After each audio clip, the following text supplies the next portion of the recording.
Welcome to the Air Raid Hour, a Cover One Network podcast.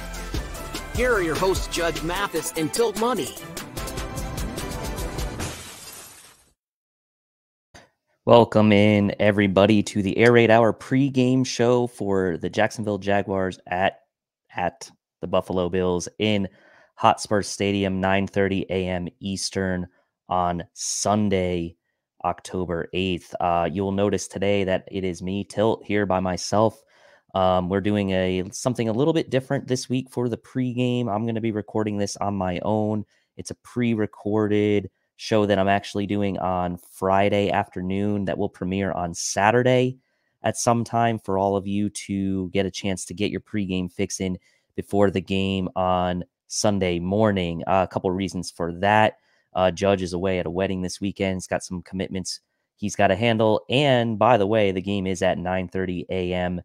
Eastern time, which, as you all know, for Judge, that would be quite the early wake-up call for us to do some kind of pregame on Sunday morning, and just wasn't going to work out that way for this week. So I'm going to be doing somewhat of an abbreviated pregame show. Well, don't worry, we'll get to the superlatives.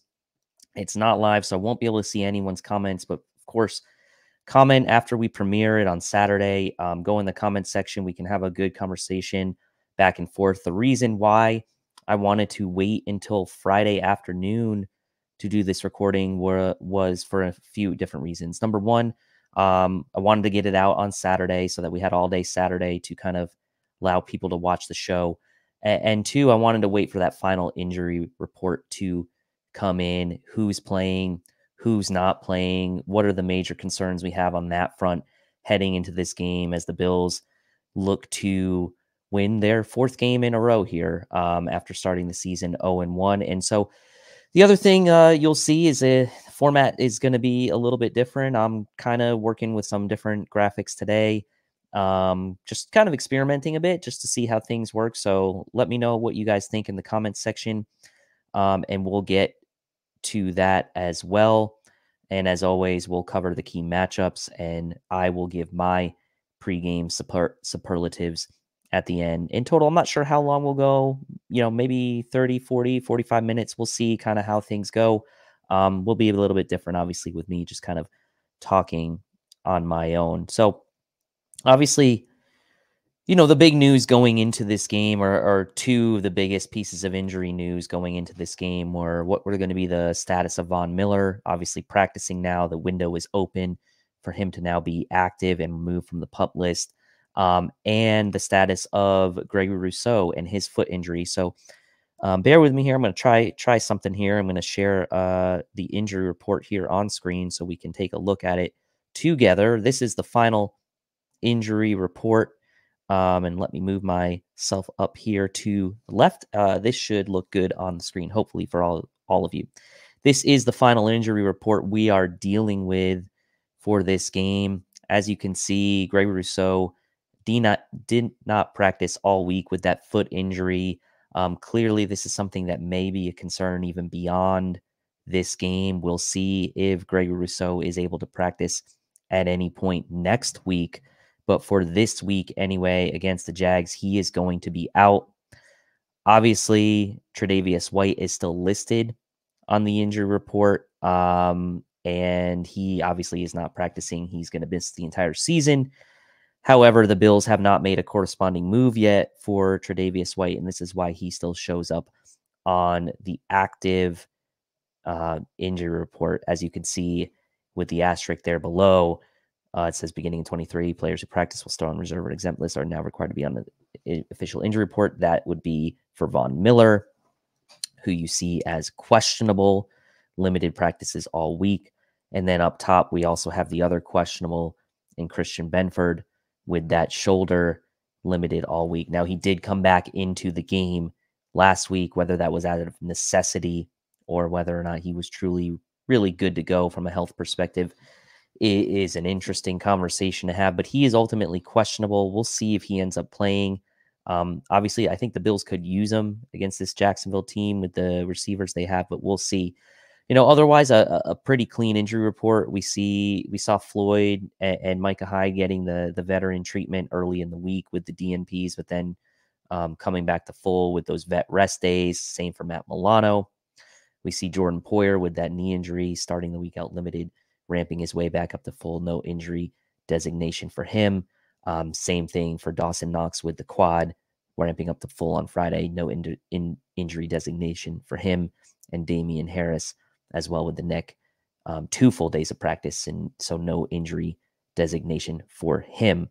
The big question will be, will Von Miller play in this game? And I think the even bigger question is, if he does suit up for this game, what kind of snap count, pitch count, whatever you want to call it, will he be on for this game? Obviously, the Bills right now look like they could use him given the situation with Gregory Rousseau being out, and they're a little bit thin right now on the edge. Would expect that Kingsley Jonathan would be active for this game. So you'd be going into this game from an edge standpoint with Kingsley Jonathan, AJ Epinesa, Leonard Floyd, and Shaq Lawson, if it were to be the case that Von Miller was not active. Obviously, it would be nice to have him. In the comment section, put your take here, right? Like, one of the things we always go back on is like the comment of the week. I think the comment of the week, and as we ramp up to game time on Sunday, and like I said, this show is being recorded on Friday, premiering Saturday, all day Saturday, come into the comment section. Tell me what you think. Tell us what you think Von Miller should be participating in this game or not. And if so, should he be limited? Should he not be limited? Obviously, the field at Hotspur Stadium is a quite a unique situation for NFL events, right? The story here is that the field is grass for when it's being played for normal soccer games, but they do switch it to turf for when the NFL plays games there. So it will be a turf field at Hotspur Stadium for the NFL game, even though for most of the year it's obviously grass for the soccer game. So interesting. Whether or not that has any kind of bearing on whether or not Von Miller is active or not, I guess we will see. The Bills have turf anyway at Highmark, so not sure that would really be a decision or a factor that would keep him in or out. I think ultimately it'll be his conditioning, confidence, and whether the Bills really feel like they are truly ready to unleash him in this game, especially with Greg Rousseau out. So really interesting. Otherwise, the Bills are relatively healthy heading into this game. As you can see, no other major injuries, Rousseau being the big one, and we'll see about Benford. So that's on the Bills front. On the Jags front, the notable injury, right, to note, 2 notable injuries to note for the Jags is it looks like Cam Robinson will be back manning that left tackle position for the Jags this week. That's obviously a boost for them when it comes to the protection, right? Looks like Cam Robinson on that left tackle position would have been matched up with Greg Rousseau. So now we'll see if that becomes AJ Epinesa or maybe that becomes Von Miller. We'll see, or we'll see if they move Leonard Floyd over to that side. I don't think that will be the case. It'll likely be Epinesa, but we'll have to follow that one as well. That will slide Walker Little into left guard. Hasn't played left guard. And if you read Uber's pregame matchups article on cover1.net, he lays this out, storylines to watch, a preview, storylines to watch. Uber kind of points out the fact that Walker Little really hasn't played left guard. Let me find the exact quote from Uber here. See what he says. Bills special teams versus Bills rush defense versus Jaguars rush offense. Let's see. Walker Little kicking inside the left guard, a position he has not taken a snap at collegiately or professionally since 2017. So that's an interesting development. Will the Bills, with their healthy interior defensive linemen in Oliver and Daquan Jones and Phillips, be able to get some pressure up the middle on Trevor Lawrence? And so we'll see how much of a factor that is having Cam Robinson back for the Jags. I expect that ultimately is a plus for them, but we'll see, right? And then on the right side, that slides Anton Harrison over back to the right side, where he'll be matched up with most likely Leonard Floyd coming from that left end position. So interesting. The other major item of note for the Jags on the injury report is linebacker Devin Lloyd. Devin Lloyd has a thumb injury, and he will be out for this game. And he injured that game a couple weeks ago, and he's going to miss at least a couple weeks with that injury, which means that our draft crush, Chad Muma, is going to be manning the other linebacker position inside, next to Olukun. So it'll be probably Chad Muma and Olukun on the inside there. And Chad Muma has struggled a bit this year, even though we loved him coming out. That is a big plus for the Bills, heading into this matchup, having Chad Muma, especially from a run defense standpoint. He's graded out really poorly against the run per PFF. Chad Muma has, and it's something that the Bills maybe would look to take advantage of with him being in the lineup as opposed to Devin Lloyd. Otherwise, no other real major injury items for the Jags. I'm just going to double check if there's any kind of surprises we got here on Friday. It doesn't look like there are any major surprises here. You have Zay Jones, who's been limited all week. He's probably going to play. I wouldn't expect him to not play. Devin Lloyd has been declared out, as we mentioned. The Jags, Josh Allen was limited to start the week with a shoulder injury, but he's had 2 full practices in a row, Thursday and Friday, so he's going to play. And Dwayne Smoot, who's been limited all week with an Achilles injury, he is out for this week. Cam Robinson got vet rest. He's not on the injury report. Foley Fudasa, I can never say his name. Fatu Kasi has been limited all week. He's questionable, so we'll see about that. And Christian Braswell, the corner, DNP today, and he's out for this game. So really, like I said, the big ones here are Cam Robinson being back and Devin Lloyd being out. And so we'll see again what that means for the Bills and Jags in this matchup. So let's get into the matchup a little bit here, and I'm gonna go back to my kind of generic screen here. Bills offense against the Jags defense. We'll start with that. All right. So look, the Jags obviously have been overseas now for a couple weeks. They were played in Wembley last weekend against the Falcons. So they've been over across the pond, as they say, for a couple weeks now. Is that an advantage to them? We'll see. I think that the Bills, the Bills have shown that in against the Jags in their history, they've kind of gone back and forth with them, right? It's been win-loss over the last several matchups with the Jags. And for me, really kind of the Jags present a little bit of a low-key rivalry for the Bills, even going back to some of those Bledsoe days when we lost on the last play of the game, had a couple good matchups with the Jags over the years. During the drought era, obviously they had some decent teams. We had some okay teams. And then obviously most recently 2 years ago when the Jags and Urban Meyer beat the Bills in Jacksonville was kind of a one of the low points of that season in 2021. But taking a look at the Jags defensively, they are 11th overall, 15th against the pass, and 7th against the rush. That's all DVOA statistics. They have played Indy, Kansas City, Houston, and Atlanta. All of those teams are pretty strong rushing teams. Only Houston is a bottom half of the NFL team from a rushing statistics standpoint on a per game basis. So the Jags showing up as 7th in DVOA against the run.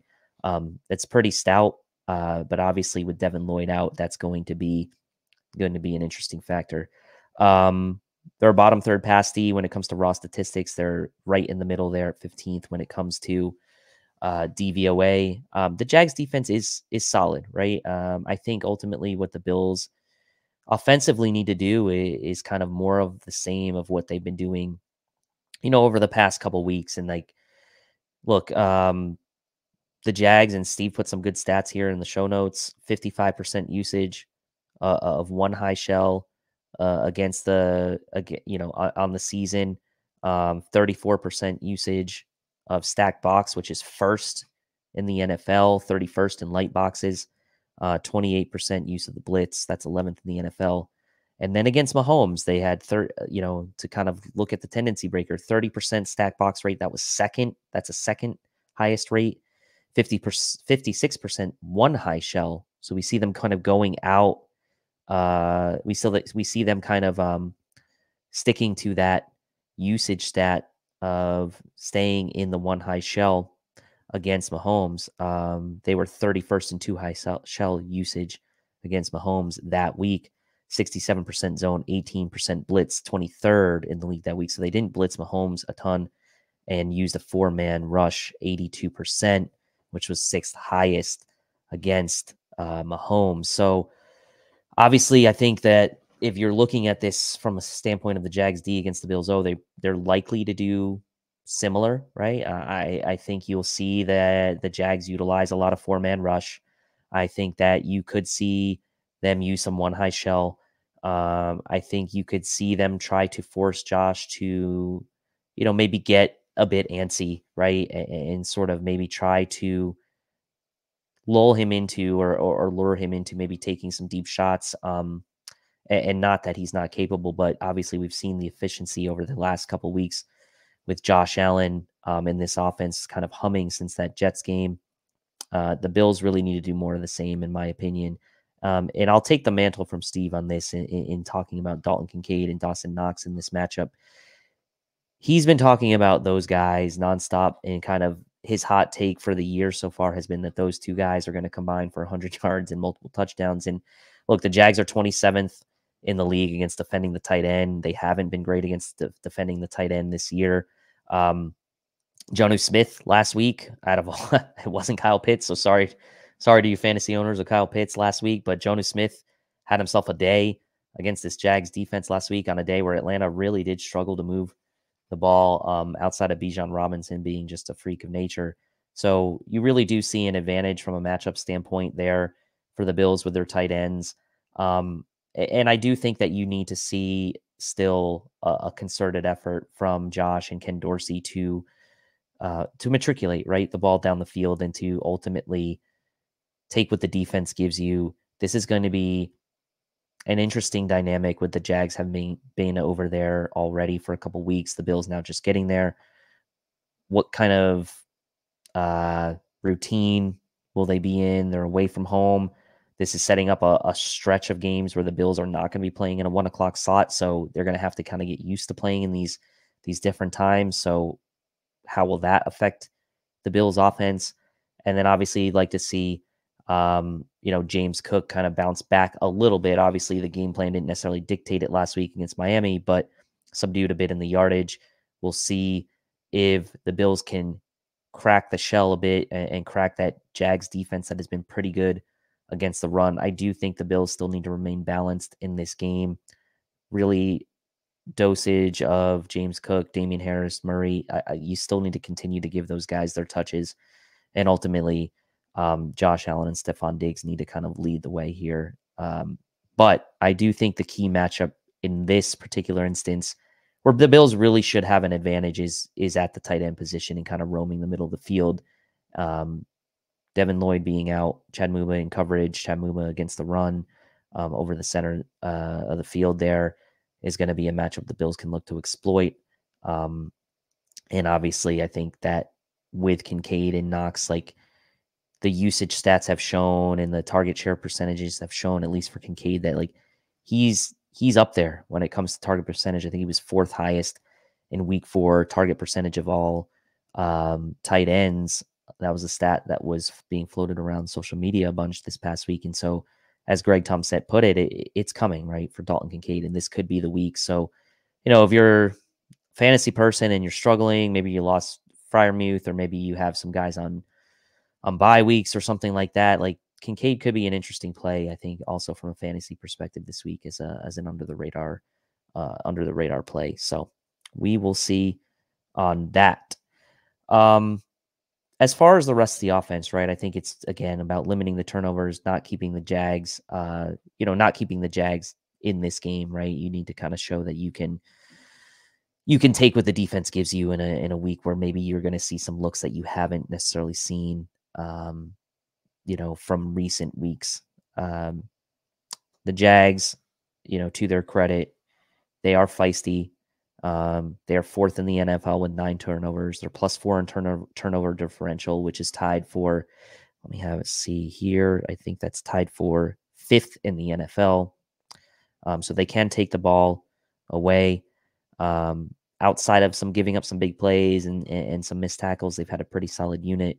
They held Mahomes to 29 of 41 for 305, 2 TDs and an interception, 7 carries, 30 yards, but set to 17 points, right? So they held the Chiefs to 17 points. So we'll see how that works out for the Bills offense.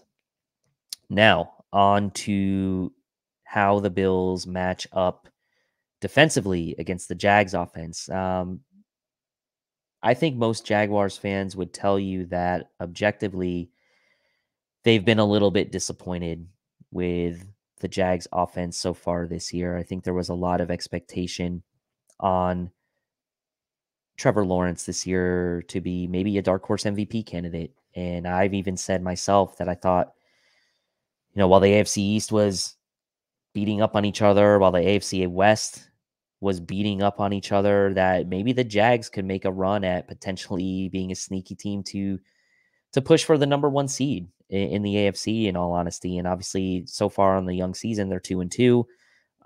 It's been a bit of an up and down year for them on offense. They're 17th overall in DVOA, 16th in the pass, and 22nd in the rush. So they're bottom half in DVOA on both passing and rushing offense. A lot of, I don't know if it's hype, but a lot of talk around as well. Calvin Ridley coming back, obviously, from serving his suspension last year, being with the Jags, presenting that additional threat in the passing game. And let's not discount the skill position players the Jaguars have, right?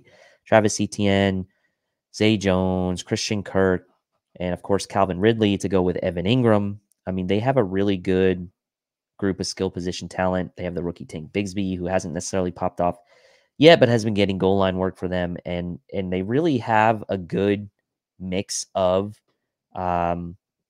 offensive skill position talent, but it just hasn't necessarily, for whatever reason, materialized yet. But that doesn't mean that Trevor Lawrence won't bounce back, won't have good games. I think, part of the issue with Trevor Lawrence has been the turnovers, right? And has been the sacks. Like, his offensive line has not helped him much, right, this year. And a lot of that, of course, has to do with Cam Robinson being out and being injured. But I mean, you look at Trevor Lawrence sacked twice in week 1, sacked 4 times in week 2 against the Chiefs. He was not sacked against Houston, and then sacked twice again last week against Atlanta. So he's been sacked, 8 times on the season. Not awful, but obviously I think he's looking to kind of limit those numbers. He's only thrown 2 interceptions on the season, but he's only thrown 4 touchdowns. So the numbers just aren't there yet for Trevor Lawrence, and there's potential, but they just haven't been there yet. So I think if you're the Bills defense in this game, like, pressure up the middle, Walker Little playing guard, like I mentioned when we were talking about the injuries, that's something that we should pay attention to. Ed Oliver has been playing absolutely lights out over the past couple weeks, getting into the backfield, disrupting, not just passing, but in the running game. So keeping Travis Etienne in check, keeping the Jags screen game in check is going to be really important. We take a look at some of the notes here. Jags 8th in the NFL in 11 personnel. They'll mix in some 12 and 13. 10th in play action usage, 5th in RPO usage. So our linebackers, Terrell Bernard and Matt Milano, really need to be ready. They really need to be, on their game, especially because ultimately Trevor Lawrence, if you think about it, is probably I guess, outside of Sam Howell, and probably better than Sam Howell, probably the biggest rushing threat quarterback the Bills have faced this year. You go back to week 1, Zach Wilson can run, not a huge rushing threat though. Week 2, obviously Jimmy G, no real threat at all to run there. Sam Howell in week 3, a bit of a threat to run. And then week 4, Tua, not a huge threat to run either. So Trevor Lawrence really representing the biggest threat to run out of the quarterbacks the Bills have faced so far this year. The Jags are 8th in design rollouts from an offensive perspective, so they like to get Trevor Lawrence out and on the move. And the Jags, this is a big stat right here, first in the NFL from a screen percentage usage of 17%. They've run 22 screens this year already. Etienne in space. Obviously, we know the chemistry that Lawrence and Etienne have with each other. It's something the Bills are going to have to snuff out. And I think this is an area where maybe the Bills are going to really miss Gregory Rousseau when it comes to that length, getting those hands up in those passing lanes, especially when even on screens, right? Getting the hands up, knocking those down. So Ed Oliver, Leonard Floyd, AJ Epinesa, that length there is going to have to be crucial in stopping that Jags screen game. I think that if the Bills can kind of slow down that misdirection in that screen game from the Jags, it'll make their lives a lot easier. And then, you do have to worry a bit about Calvin Ridley in this game. Trevor Lawrence and the Jags haven't necessarily hit since week 1 with Calvin Ridley on huge plays. And with Benford nursing that shoulder injury and with obviously Tre'Davious White out, the Bills are really going to lean on Dane Jackson and Kaiir Elam likely in this game. And so that to me is one of the biggest storylines as well for the Bills defense coming into this game is what is Kaiir Elam going to contribute? It's been a bit of a polarizing year for him, I guess, from a fan standpoint. You've got a good faction of fans who are saying he needs to play. He's a first round pick, getting frustrated why he's been inactive.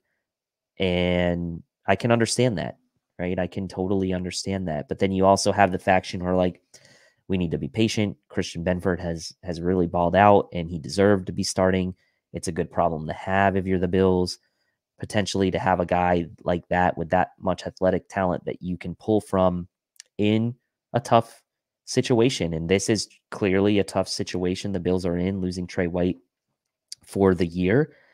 So it's time, right, for Kaiir Elam to step up. I do expect it to be Dane Jackson and Christian Benford to be the starters if Benford is good to go. But if Benford is not good to go, it's going to be 2 new corners this week for the Bills. And I think they're really going to be tested against that good, like I said, that good skill position talent that the Jags have. And the Jags probably feeling a bit constrained and frustrated that they haven't been able to get their passing game going with Ridley and Kirk as much as they have liked to. So it'll be interesting to see how the Bills handle Ridley, especially on the outside, Kirk lining up mostly on the inside where Taron Johnson will be roaming. So maybe you don't worry so much about that matchup if you're the Bills defense. But really, to me, I think one of the critical matchups in this game is going to be whoever ends up matching up against Calvin Ridley on the outside, and maybe likewise for Zay Jones on the other side. So to me, that's a very interesting matchup. We saw the Dolphins have a little bit of success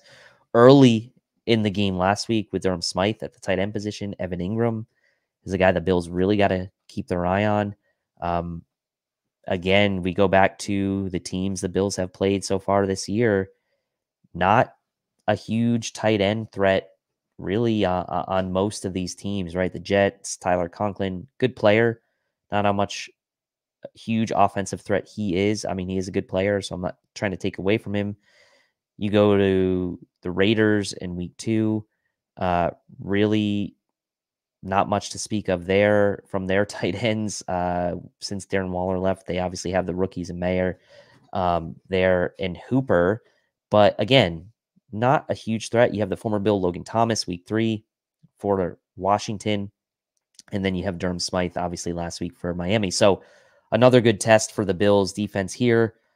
Terrell Bernard has been excellent in coverage this year from that linebacker spot. Really good at sagging deep with receiving threats up the middle.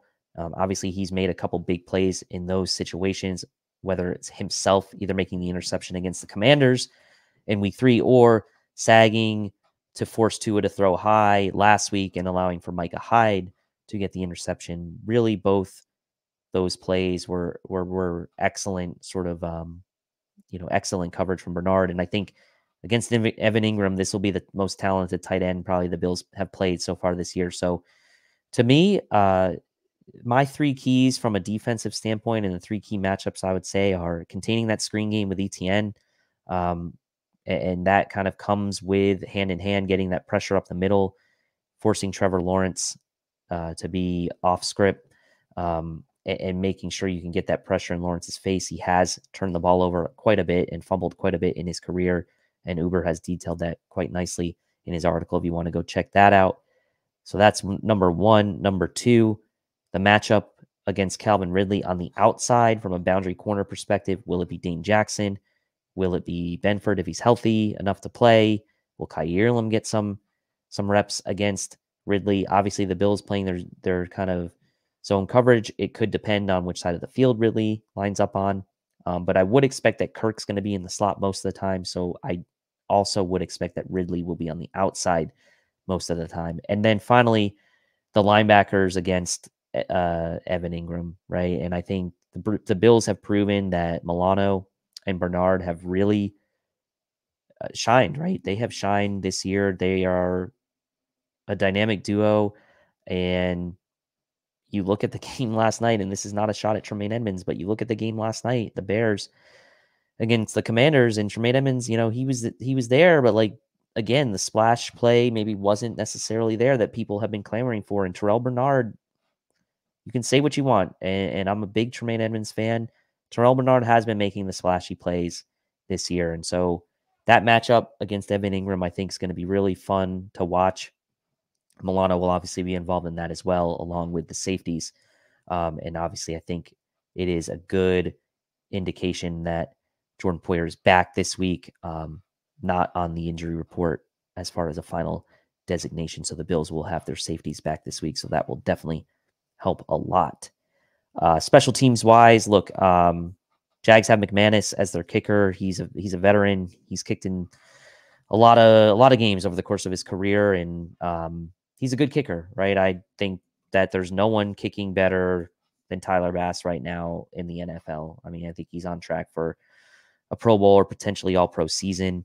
From a return game standpoint, you've got Jamal Agnew, who is the main return man for the Jags, both punts and kicks, and obviously Deontay Hardy doing that for the Bills. I'm not seeing a huge, necessarily huge impact or discrepancy there from the special team standpoint. I do think Tyler Bass kicking, the conditions should be good, right? It's kind of an enclosed, and again, mirroring sort of what the Bills stadium may look like, or at least conceptually getting some inspiration from that. Shouldn't be an issue for the kickers, I wouldn't think, in this game either. But yeah, Tyler Bass, I'll give him the advantage over Brandon McManus, but Brandon McManus, very good kicker in his own right.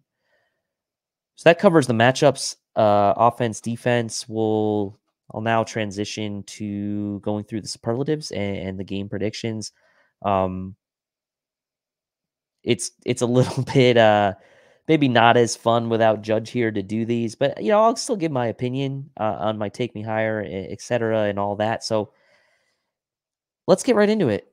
Let's get right into the superlatives here. Let's start with, as always, our take me higher player of the game, and throw the old graphic up for the fun of it. Look, I don't think the Bills will take the Jags lightly in this game. I do think that the Jags present some matchup problems here for the Bills, especially on the outside and potentially in the screen game. But offensively, I think is where the Bills really need to shine in this game, understanding if the Jags are going to throw some different defensive looks than what the Bills have seen from other teams so far this year. If the Jags run some one high shell, 4-man rushes, like the Bills and Josh Allen are going to have to be pretty precise, right, with their passing game. And Jags have been good against the run, so we'll see if they can get that going And so I'm not necessarily expecting a huge game from James Cook, but I'll tell you who I do think needs to take the Bills higher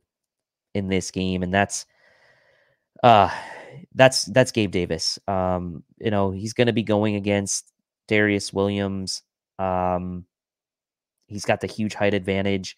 Tyson Campbell against Stefon Diggs. I think Stefon Diggs will win that matchup quite well. I do think that, and we'll see maybe if that kind of mixes and matches as well. But I think it's a Gabe Davis game to step up and really kind of maybe have that blow up game that we've seen from Gabe Davis in games past. And I think there's an advantage that the Bills can have here. I think there's an advantage the Bills can take down the field when they want to. I expect there to be a few more shots taken down the field from Josh Allen in this game, given the type of defense the Jags are likely to present to the Bills in this game. So, Gabe Davis had the 3 for 61 in the touchdown the week prior. Obviously had the touchdown, the one catch and the touchdown against Washington, but we haven't seen that huge blow up game from Gabe Davis yet. And I think it's coming. And I think it could be this week. I think this could be the week where you see that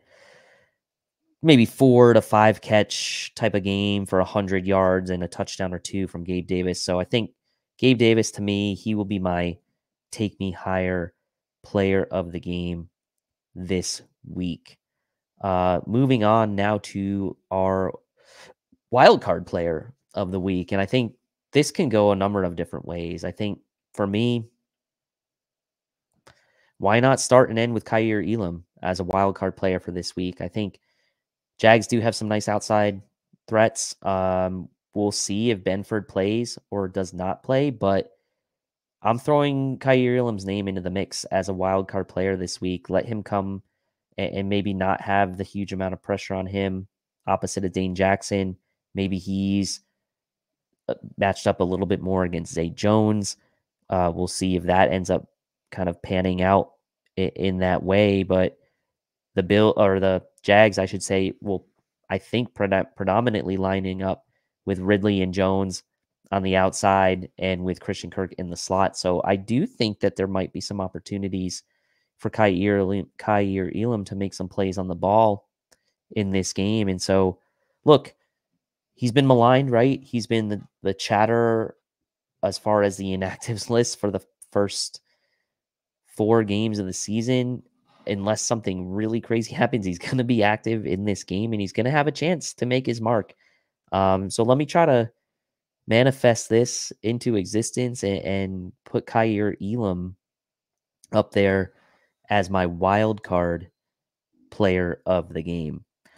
That brings us to our respect you player of the game. This is a person or player on the opposing team that we need to keep our eye on, right? We need to respect, and maybe it's not necessarily like a superstar player, but in this case, for me, there's a number of ways I could go, right? I could go with the Jags, Josh Allen, rushing off the edge, being matched up with Deion Dawkins, which is, by the way, forgot to mention that in the offensive matchups against, from the Bills standpoint against the Jags D, that's going to be a fun one to watch. Deion Dawkins getting matched up against the Jags, Josh Allen, that's going to be really fun to see how that plays out. Yeah, I think we're just ready to see how that one plays out.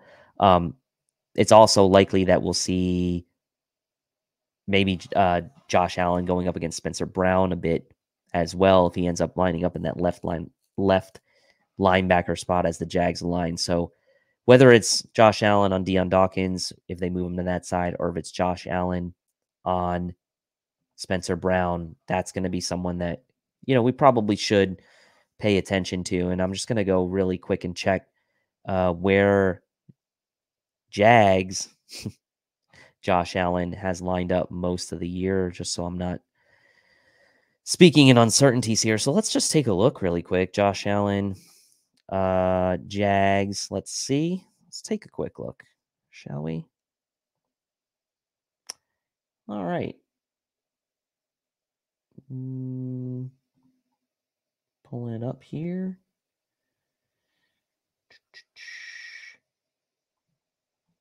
Let's see the old premium stats. All right. Looks like it looks like he's primarily lined up on out of that right linebacker position, according to PFF. So let me just go to his snap counts. Snaps by position. Yeah. Details. No. 70 from the right end, 52 from the right outside linebacker spot, and 25 from the left outside linebacker spot. So they do move him around a little bit, but it looks like he will primarily be coming out of that right end, right outside linebacker spot. So you would expect then in that case for him to be lined up with Deion Dawkins most of the morning.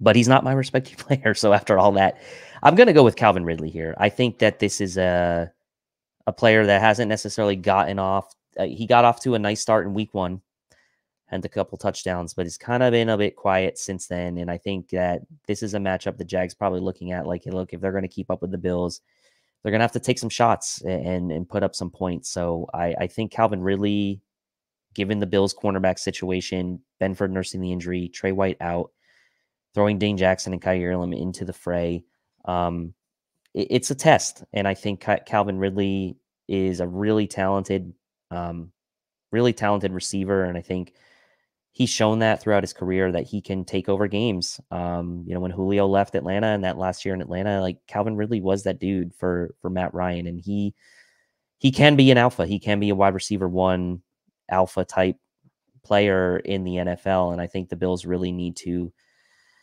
have a good game plan for him. The Bills have played their fair share of obviously tough matchups in which receivers, Devontae Adams, Tyreek Hill, Terry McLaurin. They've had their fair share at Garrett Wilson. Granted, it was Zach Wilson throwing him the ball, but they've played some tough receivers this year. And so this will be another one with Calvin Ridley. So like the Bills to respect Calvin Ridley. That moves us to our fire sale or hot take of the game.